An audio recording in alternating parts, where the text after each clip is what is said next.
Dear viewers, আপনাদের সবাইকে স্বাগত জানাই আমার ইউটিউব চ্যানেলের পক্ষ থেকে। আশা করছি আপনারা সবাই ভালো আছেন, আমি ভালো আছি। আর আপনাদের জন্য আজকে খুবই ইম্পর্ট্যান্ট এবং খুবই তাৎপর্যপূর্ণ একটি ভিডিও নিয়ে হাজির হয়েছি।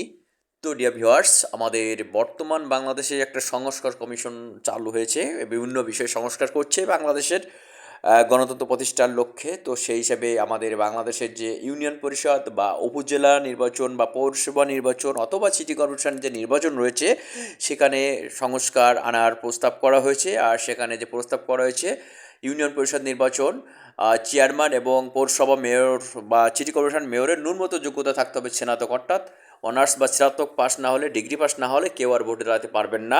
এটা খুবই গুরুত্বপূর্ণ একটা বিষয়।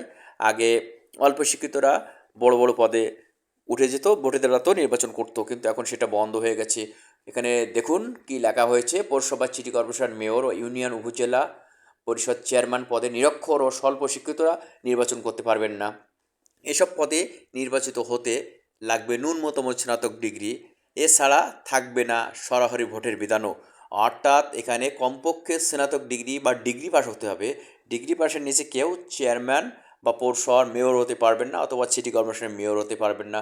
খুবই ভালো একটা পদক্ষেপ, এটাকে আমি সাধুবাদ জানাই। আমার ইউটিউব চ্যানেলের পক্ষ থেকে সাধুবাদ জানাই, বাংলাদেশের জনগণের পক্ষ থেকে সাধুবাদ জানাই। এছাড়া সরাসরি ভোটের বিধান থাকবে না, অর্থাৎ কেউ মেয়র পদ বা চেয়ারম্যান পদে ইলেকশনে নির্বাচন করতে পারবেন না। যদি কেউ ইউনিয়ন চেয়ারম্যান হতে চান, তো সেক্ষেত্রে তাকে ইউপি মেম্বার ভোটে দাঁড়াতে হবে, এবং একটা ইউনিয়নের যে কয়টা মেম্বার হবে, সেই কয় মেম্বার মিলে তাদের ভিতর থেকে একজনকে চেয়ারম্যান নির্বাচিত করা হবে। খুবই ভালো একটি পদক্ষেপ। ঠিক পৌরসভার ক্ষেত্রে একই অবস্থা। পৌরসভার ক্ষেত্রে পৌরসভার ক্ষেত্রে বা সিটি কর্পোরেশন ক্ষেত্রে একই অবস্থা। যেমন প্রতিটা সিটি কর্পোরেশন বা পৌরসভাতে যে মেয়র পদ রয়েছে, সেখানে মেয়র হতে হলে কাউন্সিলর পদে অবশ্যই সবাইকে ভোটে দাঁড়াতে হবে, এবং যতগুলো কাউন্সিলর সফল হবেন বা পাশ করবেন, সকল কাউন্সিলর মিলে একজন মেয়রকে নির্বাচন করবেন। সে হতে পারে পৌরসভার মেয়র, হতে পারে সিটি কর্পোরেশন মেয়র, এবং তাদের বেতন ক্রম নির্ধারণ করা হয়েছে নতুন করে, এবং বেতন বাড়ানো হয়েছে। খুবই একটা ভালো খবর, এটা খুবই ভালো লাগলো জেনে আমার। তো ডিয়ার ভিউয়ার্স, আপনাদের সবাইকে স্বাগত জানাই আমার ইউটিউব চ্যানেলের পক্ষ থেকে। আশা করছি আপনারা সবাই ভালো আছেন, আর আমার চ্যানেলটাকে যারা নতুন আছেন তারা অবশ্যই সাবস্ক্রাইব করবেন। ভাই বন্ধু, আপনাদের কাছে আমার রিকোয়েস্ট।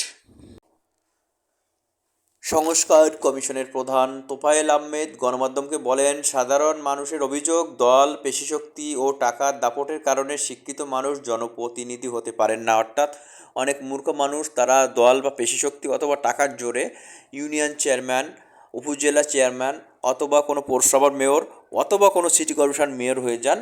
আর সাধারণ শিক্ষিত মানুষগুলো এসব পদে দাঁড়াতে পারেন না বা নির্বাচিত হতে পারেন না। এক্ষেত্রে যে পরিবর্তন এসেছে, এটা খুবই গ্রহণযোগ্য, এবং আশা করি সবাই সাধুবাদ জানাবেন। এক্ষেত্রে শিক্ষিত লোকরা অবশ্যই আগ্রহী হবে নির্বাচন করতে, বড় পদে উঠতে।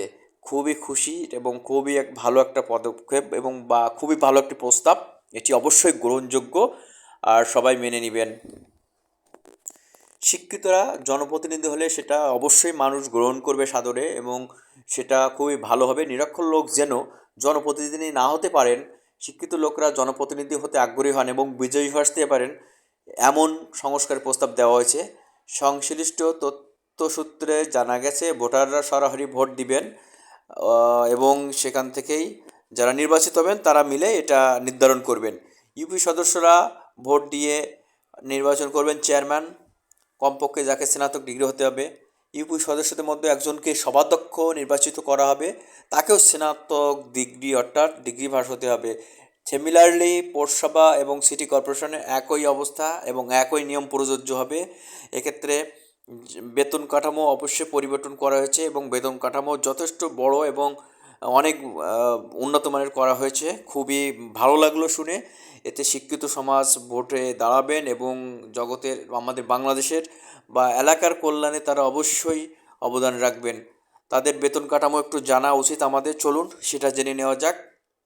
জানা গেছে সর্বাধিক দায়িত্ব পালন করতে হবে চেয়ারম্যান ও মেয়রদের, অর্থাৎ সবসময় সর্বাক্ষণিক দায়িত্ব পালন করতে হবে, মানে 24 ঘন্টা তাদের দায়িত্ব পালন করতে হবে। বাসায় থাকলেও তারা সবসময় অ্যাক্টিভ থাকবেন। তাদের বেতন কাঠামোতে সংস্কার প্রস্তাব আনা হয়েছে। আগেই বলেছি তাদের বেতন কাঠামো সংস্কার করা হয়েছে, এবং এটা গ্রহণযোগ্য। ইউপি চেয়ারম্যানদের বেতন উপজেলা পর্যায়ের প্রথম শ্রেণীর একজন কর্মকর্তার সমান হবেন, অর্থাৎ একজন ইউনিয়ন চেয়ারম্যান আগে যে বেতন পেতেন এখন তার থেকে অনেক বেশি, এবং একটা প্রথম শ্রেণীর সরকারি কর্মকর্তার সমান বেতন পাবেন। সে একইভাবে একজন প্রথম শ্রেণীর সমান কর্মকর্তার মর্যাদা পাবেন, এবং পৌর মেয়রের বেতন উপজেলা নির্বাহী কর্মকর্তার সমান হবে, অর্থাৎ যে পৌরসভা আছে বা সেখানে পৌর মেয়রের যে বেতন হবে সেটা হবে একজন ইওনো উপজেলা নির্বাহী কর্মকর্তার সমান বেতন হবে। এটা খুবই ভালো লাগলো।